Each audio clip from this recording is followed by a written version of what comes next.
ओम शांति। आज बाबा के 6 मार्च 2021 के साकार मधुर महावाक्य हैं। एक नज़र कल के अभ्यास के कार्य पर।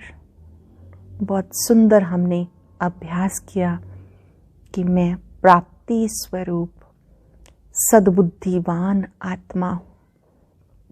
जब हम प्राप्तियों को याद करते हैं, अपने आप को बाबा के आगे समर्पित कर मैंपन मिटा देते हैं, पूर्ण श्रीमत पे चलते हैं, तो प्राप्तियों का अनुभव होता है। अगर नहीं हो रहा तो चेक करना है कि कहीं श्रीमत में मनमत मिक्स तो नहीं। ऐसी सद्बुद्धिवान आत्माएं तूफानों को तूफान अनुभव करती हैं। इसे हम प्रैक्टिकल इम्प्लीमेंट करेंगे। जिन्होंने किया, अनुभूतियाँ की, उन्हें बहुत बहुत शुभकामनाएं। आज बाबा ने बहुत सुंदर बात समझाई कि कभी भी आपको कंफ्यूज नहीं होना, कहीं उलझना नहीं, और उलझन से मुक्त होने के लिए बहुत सुंदर शस्त्र है हमारे पास, ड्रामा की स्मृति। जो बीता सो ड्रामा, बनी बनाई बन रही, अब कुछ बननी नहीं, चिंता ताकि कीजिए जे अनहोनी होए। जिन्हें ड्रामा शब्द की स्मृति रहती है वो कभी कंफ्यूज नहीं होते। बाबा ने कहा कि आप बच्चे जब ड्रामा को समझ जाएंगे तो स्वतः ही हर दृश्य को देखते हुए साक्षी होकर देखेंगे। अभी जो साक्षी दृष्टा की स्थिति है, बाबा ने कहा ये बहुत सुंदर स्थिति है। जो बच्चे साक्षी होकर हर दृश्य को देखते हैं वो यथार्थ निर्णय लेते हैं, ठीक निर्णय लेते हैं और भय से भी मुक्त हो जाते हैं, क्योंकि उन्हें पता है कोई भी दृश्य नया नहीं है, ये अनेक बार हो चुका है, अभी केवल रिपीट हो रहा है। ऐसी योगयुक्त आत्माएं, राजयुक्त आत्माएं वातावरण को भी लाइट बना देती हैं, और साक्षी होकर देखने वाला हर दृश्य साक्षी दृष्टा को आनंदित करता है। फिर बाबा ने बहुत सुंदर बात कही कि बच्चे कोई भी परिस्थिति भी आपको आकर्षित ना करे अपनी ओर, ऐसे खेल समझकर खेलो। आपको साक्षी दृष्टा की सीट अनुभवी बनाए, परेशान ना करे। बहुत ही विशेष बात बाबा आज कह रहे हैं, पुण्य आत्मा बनो। कैसे बनेंगे पुण्य आत्मा? जब केवल एक बाबा की याद रहेगी। यहाँ पर अपने आप को हम चेक करेंगे कि जब हम योग करते हैं तो हमारी बुद्धि कहाँ कहाँ जाती है। बहुत प्यार से अपने मन बुद्धि को वापस लेके आएंगे, प्यार से कहेंगे कि एक बाबा को याद करो, इधर उधर नहीं भटकना। अब तक भटक भटक के क्या मिला? याद से आत्मा पावन बनती है, खाद निकलती जाती है। सार है मुरली का, मीठे बच्चे पुण्य आत्मा बनना है तो एक बाप को याद करो, याद से ही खाद निकलेगी, आत्मा पावन बन जाएगी। पुण्य आत्मा बनना है तो एक बाप को याद करो, याद से खाद निकलेगी, आत्मा पावन बनेगी। क्वेश्चन है कौन सी स्मृति रहे तो कभी किसी बात में मूंझ नहीं सकते, उलझ नहीं सकते, कंफ्यूज नहीं हो सकते। ड्रामा की स्मृति, बनी बनाई बन रही, अब कुछ बननी नहीं, ये अनादि ड्रामा चलता रहता है। इसमें किसी भी बात में मूंझने की दरकार नहीं। कई बच्चे कहते पता नहीं ये हमारा अंतिम 84वां जन्म है या नहीं, मूंझ जाते हैं। बाबा कहते मूंझो नहीं, मनुष्य से देवता बनने का पुरुषार्थ करो। बाबा के पास आए हो तो मनुष्य से देवता बनने का पुरुषार्थ करो, कहीं किसी बात में उलझना नहीं। ओम शांति। बच्चों को ओम शांति के अर्थ का पता है कि मैं आत्मा हूँ, मुझ आत्मा का स्वधर्म शांति है।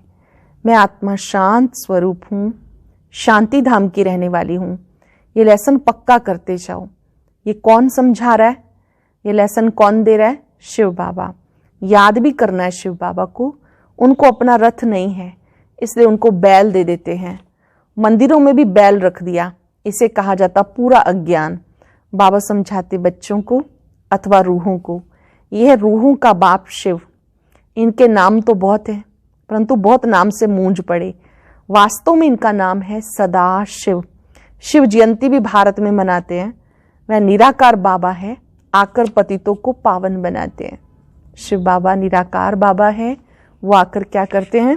पतितों को पावन बनाते हैं। कोई ने भागीरथ, कोई ने नंदीगण कह दिया।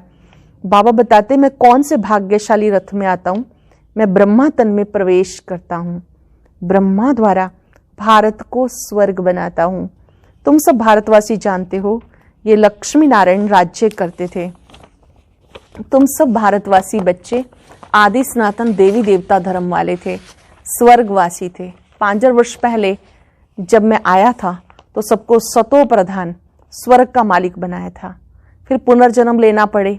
बाप कितना सीधा बताते। अब जयंती मनाते हो, 2021 में लिखेंगे 85वीं शिव जयंती। बाबा की पधरामनी हुई, 85 वर्ष हुए। फिर साथ साथ ब्रह्मा विष्णु शंकर की भी पधरामनी है। जब बाबा आते हैं तो 3 देवता साथ लाते हैं, ब्रह्मा विष्णु और महेश। त्रिमूर्ति ब्रह्मा की जयंती कोई दिखाते नहीं, दिखाना जरूरी है क्योंकि बाबा कहते हैं मैं ब्रह्मा द्वारा स्थापना फिर से करता हूँ, ब्राह्मण बनाता जाता हूँ। तो ब्रह्मा और ब्राह्मण वंशियों का भी जन्म हुआ। फिर दिखाता हूँ कि तुम सो विष्णुपुरी के मालिक बनेंगे। बाप की याद से तुम्हारी खाद निकलेगी। भले भारत का प्राचीन योग मशहूर है, परंतु वो किसने सिखाया था कोई नहीं जानते। खुद कहते हैं बच्चे तुम अपने बाप को याद करो। बाबा स्वयं कहते हैं मुझ बाप को याद करो। वर्षा तुमको मेरे से मिलता है, मैं तुम्हारा बाप हूँ। मैं कल्प कल्प आता हूँ, आकर तुम्हें मनुष्य से देवता बनाता हूँ क्योंकि तुम देवी देवता थे। फिर 84 जन्म लेते लेते आकर पतित बने हो। आप ही देवी देवता थे, जन्म पुनर्जन्म लेते पतित बन गए। रावण के मत पे चल रहे हो, ईश्वरीय मत से तुम स्वर्ग के मालिक बनते हो। बाबा कहते मैं कल्प पहले भी आया था, जो कुछ पास होता वो कल्प कल्प होता रहेगा। जो कुछ पास होता है कल्प कल्प होता रहेगा। बाप फिर भी आकर इसमें प्रवेश करेंगे, इस दादा को छुड़ाएंगे, फिर इन सब की परवरिश कराएंगे। बाबा कहते जैसे कल्प पहले हुआ था फिर भी होगा। इनका काम धंधा बाबा ने जैसे पहले छुड़ाया, बिल्कुल समर्पित करा दिया ब्रह्मा बाबा को, शिव बाबा ने, फिर भी होगा। इन सब की परवरिश कराएंगे। जानते हो हम ही सतयुग में थे, हम भारतवासियों को 84 जन्म लेना पड़े। पहले पहले तुम सर्वगुण संपन्न 16 कला संपूर्ण थे, यथा राजा रानी तथा प्रजा नंबरवार। सब तो राजा नहीं बन सकते। तो बाबा समझाते सतयुग में तुम्हारे 8 जन्म, त्रेता में 12 जन्म, द्वापर में 21 जन्म, कलयुग में 42 जन्म, संगम पर 1। ऐसे ही अपने को समझो हमने पार्ट बचाया। पहले सूर्यवंशी राजधानी में पार्ट बचाया, फिर चंद्रवंशी में, फिर नीचे उतरते वाम मार्ग में आ गए। फिर हमने 63 जन्म लिए। भारतवासियों ने पूरे 84 जन्म लिए और कोई भी धर्म वाले इतने जन्म नहीं लेते। श्री गुरु नानक को 500 वर्ष हुए, करीब उनके 12-14 जन्म होंगे। ये हिसाब निकाला जाता। क्रिश्चियन ने 2000 वर्ष में 60 पुनर्जन्म लिए होंगे। वृद्धि होती जाती, पुनर्जन्म लेते जाते। बुद्धि में विचार करो, हमने 84 जन्म भोगे, फिर सतो प्रधान बनना है। हमने 84 जन्म भोगे, फिर से सतो प्रधान बनना है। जो कुछ पास हुआ ड्रामा, जो ड्रामा बना हुआ है वो फिर रिपीट होगा। बेहद की हिस्ट्री में तुमको ले जाते।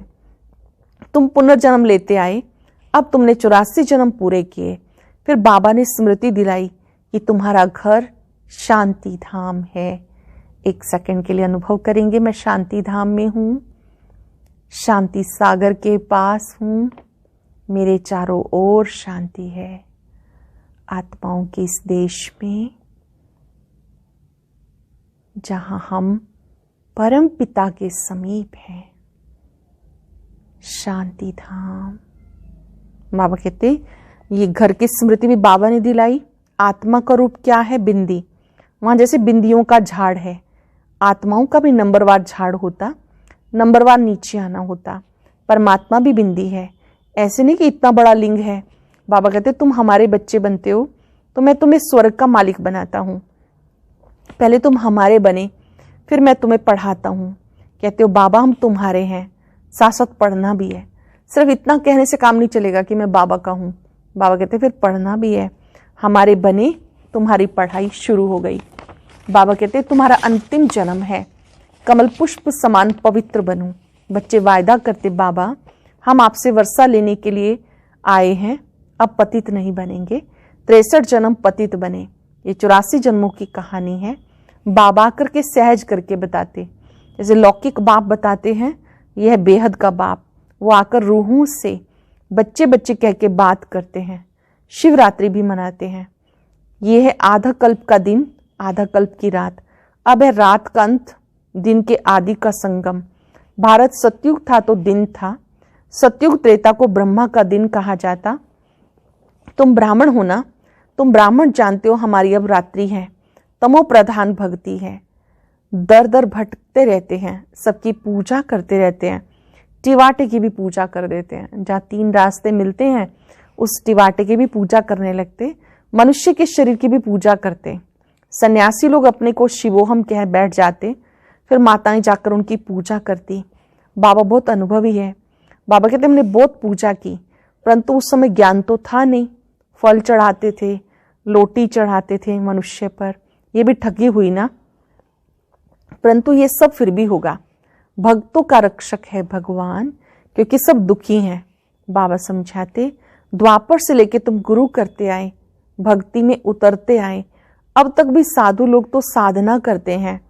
बाबा कहते उनका भी मैं उद्धार करता हूँ, साधु संतों का भी मैं उद्धार करता हूँ। संगम पर तुम्हारी सदगति हो जाती है, फिर तुम 84 जन्म लेते हो। बाबा को कहा जाता ज्ञान का सागर, मनुष्य सृष्टि का बीज रूप, सत्यचित आनंद स्वरूप। वो कभी विनाश नहीं होता, उनमें ज्ञान है। ज्ञान सागर प्यार का सागर है, जरूर उनसे वर्षा मिलना चाहिए। अब तुम बच्चों को वर्षा मिल रहा है। शिव बाबा है ना, वह भी बाबा है, ये भी तुम्हारा बाप है। फिर शिव बाबा ब्रह्मा द्वारा तुमको पढ़ाते, इसलिए प्रजापिता ब्रह्मा कुमार कुमारियां कहा जाता। कितने ढेर बीके हैं। कहते हैं हमें दादे से वर्षा मिलता। बच्चे कहते बाबा हमें नरकवासी से स्वर्गवासी बनाते हैं। कहते हे बच्चे माम एकम याद करो, तो तुम्हारे सिर पे जो पापों का बोझ है वो भस्म हो जाएगा। स्मरण रहे, एक की ही याद में रहेंगे तो बोझ उतरेगा। फिर तुम सतो प्रधान बन जाएंगे। सच्चा सोना सच्चे जेवर थे। आत्मा और शरीर दोनों सतो प्रधान थे। आत्मा फिर सतो रजो तमो में आती है तो शरीर भी वैसा तमोगुणी मिलता। बाबा तुम्हें राय देते, बच्चे मुझे याद करो, मुझे बुलाते हो, हे पतित पावन आओ। भारत का प्राचीन राजयोग मशहूर है, वो अब तुम्हें सिखा रहा हूं। मेरे साथ योग रखो तो तुम्हारी खाद जल जाएगी। बाबा कहते मेरे साथ योग रखो तो खाद निकल जाएगी। जितना याद करेंगे उतना खाद निकलती जाएगी। याद की ही मुख्य बात है। नॉलेज तो बाप ने दी है। सतयुग में यथा राजा रानी तथा प्रजा सब पवित्र थे, अभी सब पतित हैं। बाबा कहते इनके बहुत जन्मों के अंत के जन्म में मैं प्रवेश करता हूँ। इनके बहुत जन्मों के अंत में, लास्ट जन्म में मैं प्रवेश करता हूँ। इसको कहा जाता भाग्यशाली रथ। ये पढ़कर फिर पहले नंबर में जाते। नंबरवार तो बनते हैं ना, मुख्य एक नाम होता। बाप ने बच्चों को 84 जन्मों का राज समझाया। तुम आदि सनातन देवी देवता धर्म के हो, ना कि हिंदू धर्म के। तुम कर्म श्रेष्ठ धर्म श्रेष्ठ थे। रावण के प्रवेश होने से धर्म भ्रष्ट कर्म भ्रष्ट हो गए। अपने को देवी देवता कहलाने में लज्जा आती है, इसलिए हिंदू नाम रख दिया। वास्तव में आदि सनातन देवी देवता धर्म के थे। तुमने 84 जन्म लिए, फिर पतित बन गए। 84 का चक्र भारतवासियों के लिए है, वापस तो सबको जाना है। पहले तुम जाएंगे, जैसे बारात जाती है ना। शिव बाबा को साजन भी कहते हैं। तुम सजनियां इस समय छी तमो प्रधान हो, उनको गुलगुल बनाकर ले जाएंगे। आत्माएं सब तमो प्रधान है, उन्हीं को बाबा फूल बना के ले जाएंगे। आत्माओं को पावन बनाकर ले जाएंगे। इसको लिबरेटर गाइड कहा गया। बेहद का बाप ले जाते हैं, उनका नाम है शिव बाबा। नाम शरीर पर पड़ता, परंतु परमात्मा का नाम शिव है। वो आत्मा का नाम शिव है। ब्रह्मा विष्णु शंकर का तो सूक्ष्म शरीर है। शिव बाबा को कोई शरीर नहीं है, उनको शिव बाबा ही कहते हैं। बच्चे कहते हैं हे मात पिता हम आपके बालक बने। दूसरे तो पुकारते रहते हैं, क्योंकि उनको पता नहीं। अगर सबको पता चल जाए तो मालूम नहीं क्या हो जाए। सबको अगर पता चल जाए तो मालूम नहीं क्या हो जाए। दैवी झाड़ का सैपलिंग लगता है, हीरे से कोड़ी बनने में 84 जन्म लगते हैं। फिर नए सिर से शुरू होगा। वर्ल्ड की हिस्ट्री ज्योग्राफी रिपीट होगी। बाबा समझाते, तुमने पूरे 84 जन्म लिए, 84 लाख तो हो ना सके, ये बड़ी भूल है। 84 लाख जन्म समझने के कारण कल्प की आयु लाखों वर्ष कर दी। यह है झूठ। भारत अब झूठ खंड है। सच खंड में तुम सदा सुखी थे। इस समय तुम 21 जन्म का वर्षा लेते हो। सारा तुम्हारे पुरुषार्थ पर है। राजधानी में जो चाहे वो पद लो, इसमें जादू की कोई बात नहीं। राजधानी में जो चाहे पद लो, जादू की बात नहीं। हाँ, मनुष्य से देवता जरूर बनते हैं, ये अच्छा जादू है। तुम सेकंड में जान लेते हो हम बाबा के बच्चे बने। कल्प कल्प बाबा हमें स्वर्ग का मालिक बनाते हैं। आधा कल्प भटकते आए, स्वर्गवासी कोई भी हुआ नहीं। बाबा आकर बच्चों को लायक बनाते। बरोबर यहाँ महाभारत लड़ाई लगी थी, राजयोग सिखाया था। श्री बाबा कहते मैं आकर तुम्हें सिखाता हूँ, ना कि क्राइस्ट। बाबा कहते राजयोग मैं सिखाता हूँ, क्राइस्ट नहीं। अब तुम्हारा बहुत जन्मों के अंत का जन्म है, मूझो नहीं। तुम भारतवासी हो, तुम्हारा धर्म बहुत सुख देने वाला है और धर्म वाले बैकुंठ में आ नहीं सकते। ये भी ड्रामा अनादि चलता रहता, कब बना ये नहीं कह सकते, इसकी नो एंड। वर्ल्ड की हिस्ट्री ज्योग्राफी रिपीट होती है। अब ये संगम युग है, छोटा सा युग है। पूरे कल्प में संगम युग सब युगों से छोटा है। चोटी है ब्राह्मणों की। बाबा तुम ब्राह्मणों को देवता बना रहे हैं, तो ब्रह्मा के बच्चे जरूर बनना पड़े। तुम्हें वर्षा मिलता है दादे से। जब तक अपने को बीके नहीं समझे तब तक वर्षा नहीं मिल सकता। ब्रह्मा कुमार कुमारी नहीं समझा तब तक वर्षा नहीं मिल सकता। फिर भी कोई कुछ ना कुछ ज्ञान सुनते हैं तो साधारण प्रजा में आ जाएंगे। आना जरूर है।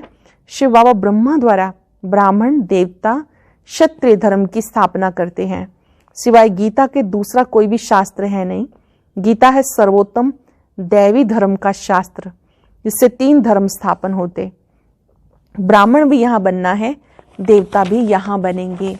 ब्राह्मण भी यहाँ बनना है, देवता भी यहाँ बनेंगे। अच्छा, मीठे मीठे सिक्के लदे बच्चों प्रति माता पिता बाप दादा का याद प्यार गुड मॉर्निंग। रूहानी बाप की रूहानी बच्चों को नमस्ते।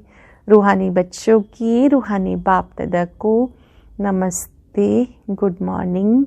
शुक्रिया बाबा, शुक्रिया। धारणा के लिए सार। मुख्य बातें कौन कौन सी हैं नोट करेंगे। पहली बात, हर एक के निश्चित पाठ को जान सदा हर्षित रहना है, निश्चिंत रहना है। बनी बनाई बन रही अब कुछ बननी नहीं, ड्रामा पे अडोल रहना है।